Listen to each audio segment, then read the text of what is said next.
Buen día a todos, mi nombre es Josué Eliel Rosaldo Santiago y formo parte de la Universidad Veracruzana, Campus Coatzacoalcos, de la carrera de Licenciatura en Ingeniería de Software, Grupo 201, y este es un trabajo realizado para la experiencia educativa de la literacia digital. Es una presentación acerca de la programación orientada a objetos. En la informática, la programación es el proceso de crear secuencias que permiten a las computadoras realizar tareas específicas. Esta habilidad es imprescindible en la era digital actual, ya que impulsa el funcionamiento de casi todas las tecnologías que utilizamos en nuestra vida diaria. Sin la programación, no podríamos disfrutar de aplicaciones, sitios web y muchas otras herramientas que forman parte integral de nuestra rutina diaria, desde sistemas operativos hasta redes sociales. La programación está detrás de casi todo lo que nos rodea en el mundo digital, además de un mercado laboral cada vez más tecnológico. El dominio de la programación abre numerosas oportunidades profesionales y puede ser una habilidad altamente valorada en diversos campos. Profundizando más en existen diversos modelos y paradigmas que se pueden utilizar al momento de la elaboración de trabajos. La programación orientada a objetos es en el que el diseño de software toma el concepto de objetos como base en vez de usar funciones y lógica. Este paradigma ofrece diversos conceptos, funciones, metodologías y pilares que se deben entender correctamente para exprimir por completo este modelo. Este tipo de programación se puede utilizar en distintos lenguajes, pero es importante que nosotros como programadores entendamos que lo que debemos realizar, pues la elección del lenguaje es una parte fundamental, ya que nos llevará a un camino más o menos fluido según los requisitos. La programación orientada a objetos es bastante útil y efectivo, y entender sus temas nos puede ayudar en demasía. Programación orientada a objetos versus otros tipos. Inclusive utilizando los lenguajes que soportan programación orientada a objetos, abreviado simplemente PO, en ocasiones se comete el error de no aplicar debidamente esta metodología por falta de conocimiento o entendimiento de sus objetos más básicos.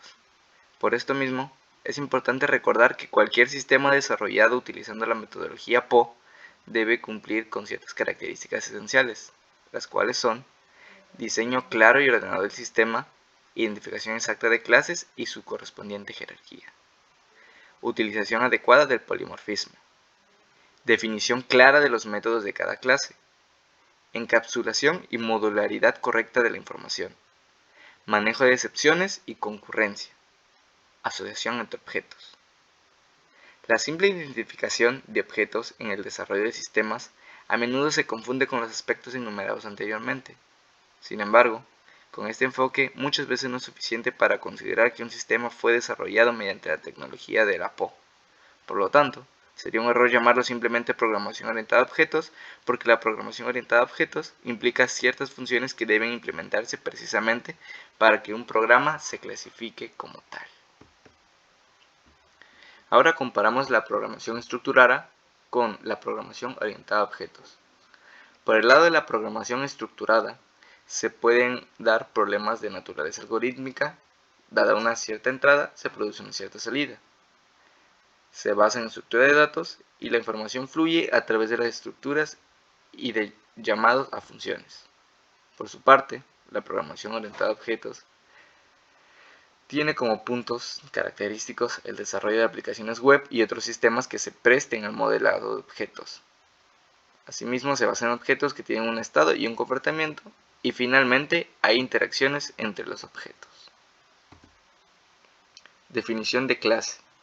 Se podría describir como una abstracción que hacemos de nuestras experiencias. Es como agrupar cosas similares bajo una etiqueta para entenderlas mejor, pues la gente tiende a agrupar cosas, que serían los objetos, en grupos que comparten propiedades similares, los cuales serían las clases. Por ejemplo, aunque existen diferentes tipos de gafas, podemos reconocer una lente cuando la vemos, incluso si nunca antes habíamos visto ese modelo en particular. El término lente es una abstracción de nuestra experiencia sensorial, pues es algo que vemos, conocemos y entendemos. Esto también se ve en la ciencia, más precisamente se refleja en el proceso de clasificación de las taxonomías, en las que los biólogos han dividido todos los seres vivos de la Tierra en diferentes clases. Por ejemplo, Los biólogos dividen en diferentes categorías como reinos, tipos, clases, especies y así sucesivamente. Es como una especie de árbol genealógico de la vida en la Tierra, mientras que nosotros solo solemos llamarlos clases. Definición de objeto. En Poe, un objeto es un conjunto de datos y métodos. Los datos son los que solíamos llamar características o atributos. Los métodos son los comportamientos que pueden realizar. Lo crucial en un sistema de programación orientado a objetos es que los datos y los métodos estén estrechamente vinculados y formen una unidad conceptual y operativa inseparable. En programación orientada a objetos, los datos y métodos de un objeto no se pueden separar. Esta relación refleja cómo funciona el mundo real. Atributos. Un atributo es información almacenada y representada como parte del estado de un objeto. Estos atributos pueden ser tipos o clases primitivos y son esenciales para definir el estado y el comportamiento del objeto. Normalmente, los atributos se definen como privados, lo que significa que no se puede acceder a ellos directamente desde fuera del objeto.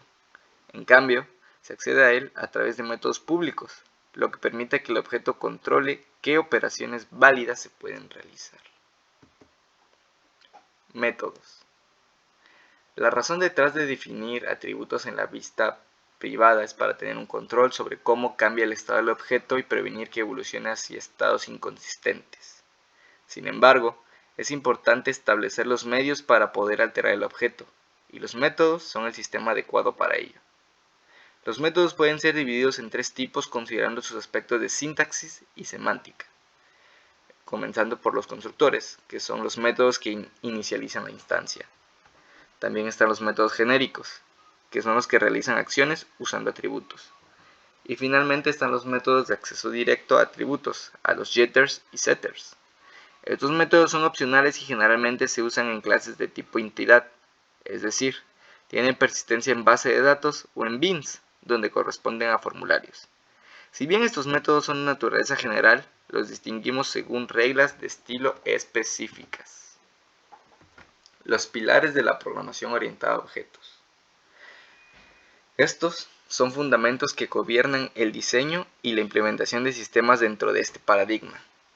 Estos pilares no solo son conceptos básicos, sino que también constituyen un marco estructural que orienta la organización y estructuración del código, lo que a su vez fomenta un desarrollo de software más eficiente y sostenible. La comprensión y aplicación de estos pilares son críticas para los desarrolladores que buscan crear sistemas de software robustos y flexibles que puedan adaptarse a las cambiantes demandas del mundo real. Los cuatro pilares son herencia, polimorfismo, encapsulación y abstracción, los cuales veremos con más detalle a continuación. Comenzando por la herencia.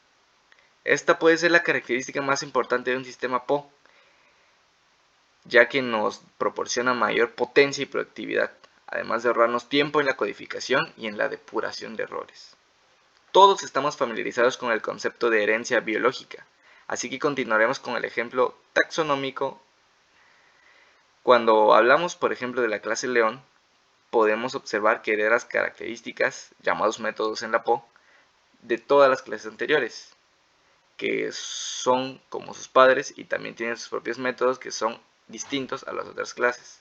En resumen, mientras más nos adentramos en el árbol taxonómico, más especializados se vuelven los conjuntos de características.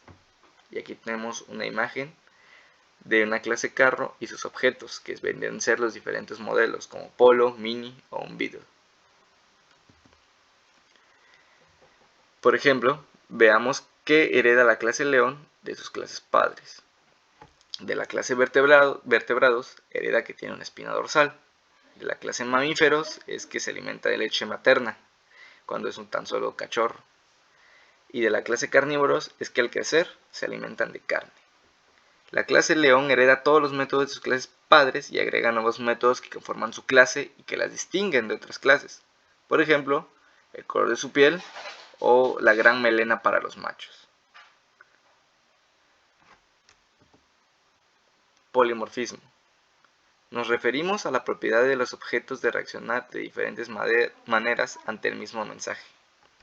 Por ejemplo, si ponemos las clases de humano, vaca y perro, y si le damos una orden a todos, enviamos el mensaje coman, cada uno sabe cómo hacerlo y realizará este comportamiento a su manera. Un ejemplo mucho más ilustrativo puede ser con las clases de barco, avión y automóvil, todas derivadas de la clase principal. En este caso puede ser vehículo o transporte. Cuando le enviamos el mensaje de desplazamiento, cada uno sabe cómo llevarlo a cabo. De hecho, y para ser más preciso, los mensajes no se envían a clases, sino a todos o parte de los objetos instanciados por las clases. El polimorfismo simplifica nuestro trabajo al reducir la cantidad de nombres de métodos que debemos recordar, y obtenemos el mayor beneficio cuando se aplican métodos con el mismo nombre a clases cercanas a la raíz del árbol de clases, porque estos métodos afectan a todas las clases que se derivan de ellos. Continuando con la encapsulación. La encapsulación contiene toda la información importante de un objeto y solo transmite información seleccionada al mundo exterior. Esta propiedad asegura que la información de un objeto esté oculta al mundo exterior, agrupando recursos o atributos con acceso privado en clases y comportamientos o métodos con acceso público. La encapsulación de cada objeto es responsable de su propia información y estado, lo que significa que solo puede modificarse utilizando los métodos proporcionados por el mismo objeto. Para explicar la encapsulación podemos usar el ejemplo de un automóvil. El automóvil comparte información pública sobre luces de freno o señales de giro para indicar giros, lo que sería una interfaz pública.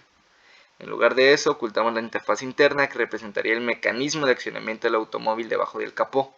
Al conducir un coche, es necesario comunicar sus movimientos a otros conductores, pero no revelar datos privados sobre el tipo de combustible o la temperatura del motor, ya que hay muchos datos que pueden confundir a otros conductores.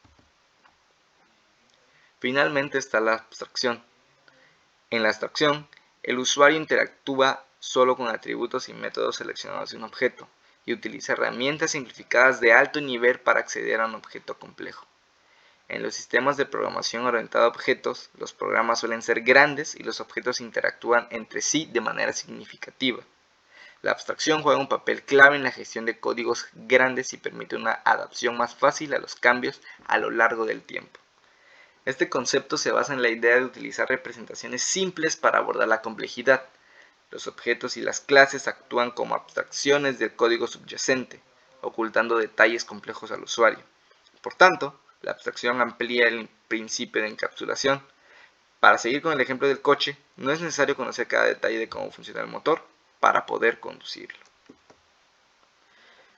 Como conclusión, obtenemos que en lenguajes como Java, C, Python, la programación orientada a objetos es una metodología de programación muy valorada debido a varias razones. En primer lugar, la PO permite una mayor modularidad y reutilización del código, lo que facilita el mantenimiento y la escalabilidad de los proyectos de software. Al organizar el código en objetos y clases, se puede dividir un sistema en componentes más pequeños y manejables, lo que simplifica el desarrollo y la depuración. Además, la PO fomenta la claridad y la estructura en el diseño del software. Al centrarse en objetos con atributos y métodos definidos, se puede modelar de manera más precisa el mundo real y las interacciones entre los distintos componentes del sistema. Esto hace que el código sea más comprensible y fácil de mantener, tanto para los desarrolladores como para aquellos que trabajan en colaboración en un proyecto. En resumen, el uso de la programación orientada a objetos en lenguajes como Java, C y Python ofrece numerosas ventajas en términos de modularidad, reutilización del código, claridad en el diseño, seguridad y gestión de recursos. Por lo tanto, es una metodología de programación valiosa que puede mejorar significativamente la calidad y eficiencia de los proyectos de software en una amplia variedad de aplicaciones y entornos de desarrollo. Estas son las referencias utilizadas para la elaboración de estas diapositivas. Muchas gracias a todos por su atención.